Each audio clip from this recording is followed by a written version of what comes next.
Good afternoon friend. এয়া চাওকচোন আমাৰ আই দোকানত বহি কেনেদৰে ঊলৰ কাম কৰি আছে।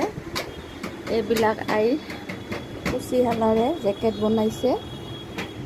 আইখন ভাল কৰি ধৰি দেউতা। ইমান ধুনীয়া হৈছে ফিনিচিং। এইবিলাক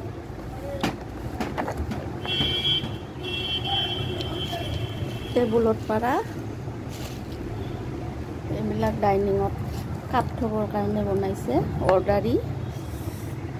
এইখন আমাৰ আই দোকান। ইয়াত গিফ্টৰ বস্তু পোৱা যায়, হাতে বোৱা সকলো ধৰণৰ কাপোৰ পোৱা যায় আৰু লগতে ঘড়ী, পেপাৰ, অলপ চলপ কাপোৰ, মানে এইখিনি লৈ আই দিনটো ব্যস্ততাত কটায়। এইখিনিয়ে মানে আইৰ জীয়াই থকাৰ শক্তি।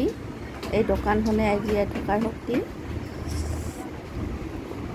আজি মানে ফ'ৰ ছেটাৰডে আমাৰ আগিয়া বন্ধ থাকে, সেইকাৰণে অলপমান দোকানত ভিৰ কম।